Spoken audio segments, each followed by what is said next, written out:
और देखिए आखिर कौन होगा मुख्यमंत्री। जी हां, एक बड़ी खबर सामने आ रही है। कर्नाटक में मतदान लगातार जारी है। अब तक 40% से ज्यादा वोटिंग हो चुकी है। कई सीट पर 45% से ज्यादा मतदान हो चुके हैं। ये बड़ी खबर। सुबह 7 बजे से मतदान लगातार जारी है। ये तमाम तस्वीरें जो आज कर्नाटक के अलग अलग पोलिंग बूथों से सामने आई हैं, ये वहां की तस्वीरें हम आपको दिखा रहे हैं। आखिर कौन होगा कर्नाटक का मुख्यमंत्री, किसको मिलेगा मैंडेट, सबकी नजरें इस बात पर टिकी हुई हैं। और अब किसके होंगे वादे पूरे और किसके वादों का असर दिखेगा, इस पर सबकी नजरें टिकी हुई हैं। यानी कि आपको जानकारी दे कि आज मतदान है और 13 तारीख को मतगणना होगी। यानी कि लगभग 2 दिन के बाद 13 तारीख को ये सब कुछ सामने आएगा। जब पिटारा खुलेगा तो ये समझ में आएगा कि आखिर जनता का भरोसा किस पर है, जनता ने किस पर विश्वास जताया है और जनता किसे चाहती है अपना सरकार बनाना।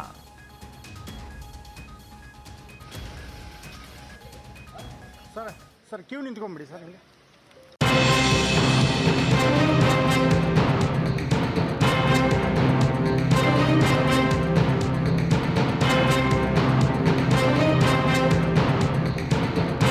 वोटिंग के लिए तैयार कर्नाटक। कौन जीतेगा इस बार, अब जनता तय करने को तैयार। बीजेपी कांग्रेस ने किया धुआंधार प्रचार। अब जनता तय करेगी कौन है जीत का हकदार।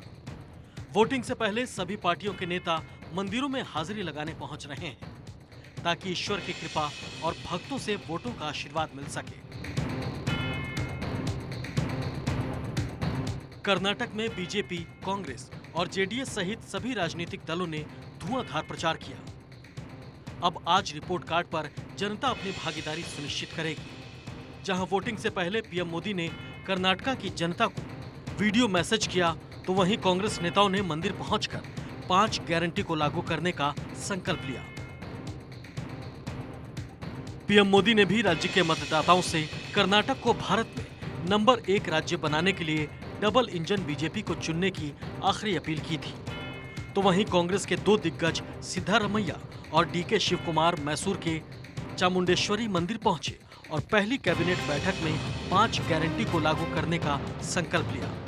कर्नाटक में आज विधानसभा चुनाव के लिए वोटिंग हो रही है। हाई वोल्टेज प्रचार प्रसार खत्म होने के बाद नेता मंदिर मंदिर घूम रहे हैं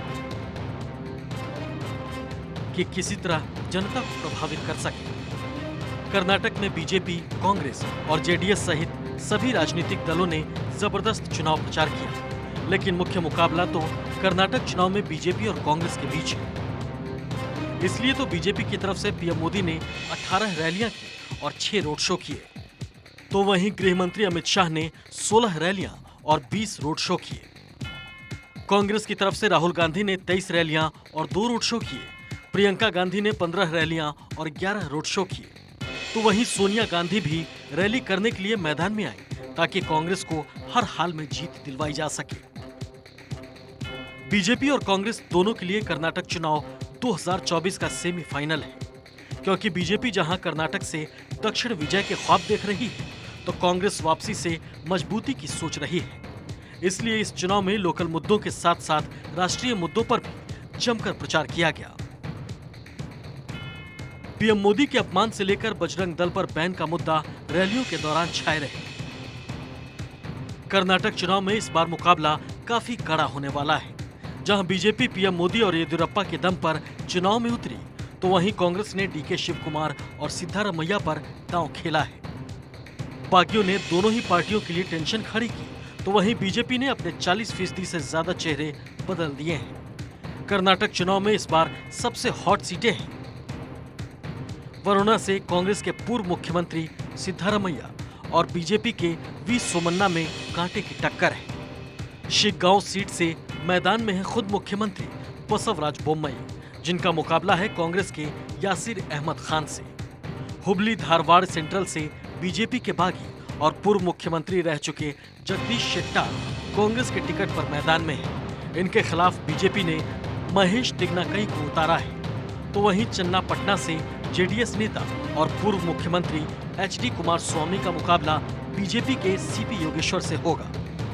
कनकपुरा से कांग्रेस के कद्दावर नेता डीके शिव कुमार का मुकाबला बीजेपी के आर अशोक से है। चितापुर से तो देखिए, कर्नाटक चुनाव पर लगातार सबकी नजरें टिकी हुई हैं। चाहे बीजेपी की बात करें, चाहे कांग्रेस की बात करें, तमाम बड़े दिग्गज नेता कर्नाटक की जमीन पर उतरे हुए हैं अपनी पार्टी को चुनाव जिताने के लिए। और आज हम इसी पर बात करेंगे कि आखिर वहां का क्या जो लोग हैं, आखिर वो किसे मैंडेट देने वाले हैं, और आखिर आने वाले वक्त में अब और कौन कौन सी जो तमाम तस्वीरें हैं वो क्लियर होती हुई यहाँ पर दिखाई देंगी। हमारे साथ इस वक्त कंसल्टिंग एडिटर अमित जी जुड़े हुए हैं। बहुत बहुत स्वागत है अमित जी। और भाई दूसरी ओर पॉलिटिकल एडिटर हमारे साथ अदिति नागर जुड़ी हुई हैं। सबसे पहले अमित जी आपका रुख करते हैं, आपका अनुभव क्या कहता है, क्योंकि तमाम ऐसे मुद्दे हैं जो इस बार के चुनाव में बेहद हावी रहे, लेकिन सबसे बड़ी बात जो तमाम ओपिनियन पोल सामने आए, ग्राउंड पर जो तमाम रिपोर्ट सामने आ रही हैं, उसके हिसाब से, उसके अनुभव से आपका आंकलन क्या कहता है?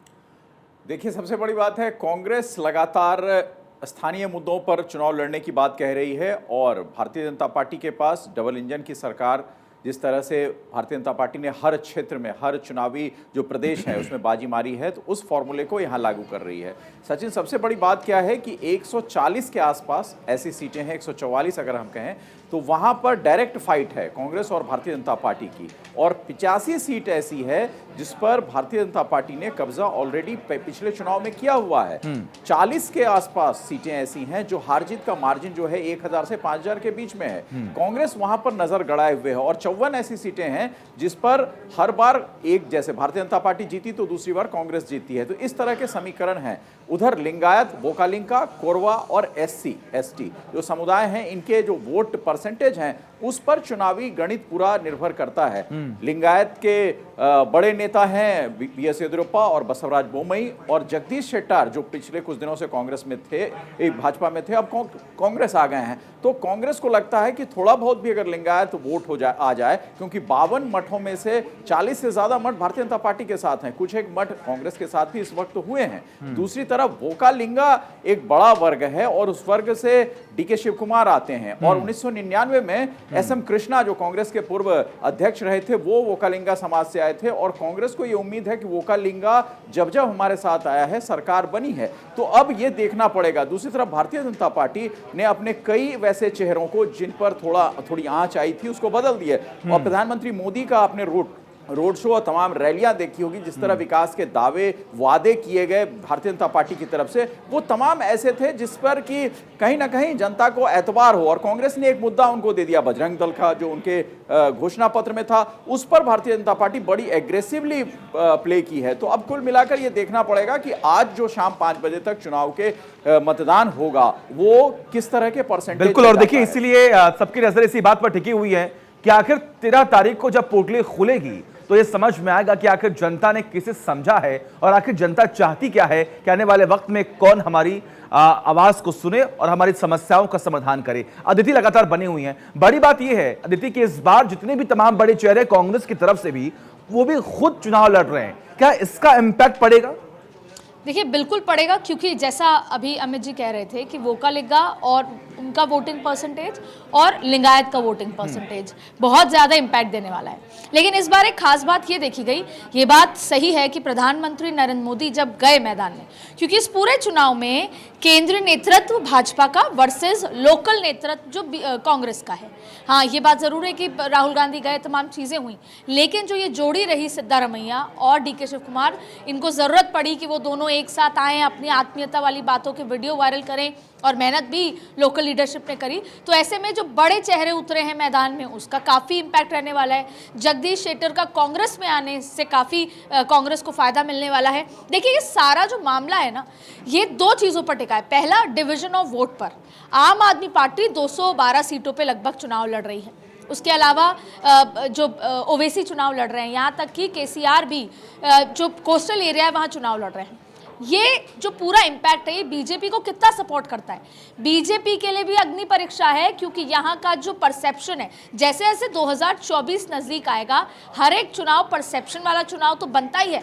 लेकिन बिल्कुल सही कहा आपने अदिति। और देखिए, क्योंकि अभी कर्नाटक में चुनाव है और इस साल और भी तमाम अलग अलग राज्यों में भी चुनाव होने वाले हैं, इसीलिए अगर कर्नाटक में कांग्रेस जीतती है तो आने वाले वक्त में हो सकता है कि एक नैरेटिव सेट हो कि हां, कांग्रेस अपने आप को मजबूत कर रही है। लेकिन बड़ी बात यह भी है है कहीं ना कहीं बीजेपी को भी अब जो कड़ी मशक्कत की गई है, क्या उसका रिजल्ट बीजेपी को मिलेगा, ये तो खैर आने वाला वक्त बताएगा। बहुत बहुत शुक्रिया आप दोनों का हमसे जुड़ने के लिए और अपना अनुभव और आपका जो आकलन है वो बताने के लिए।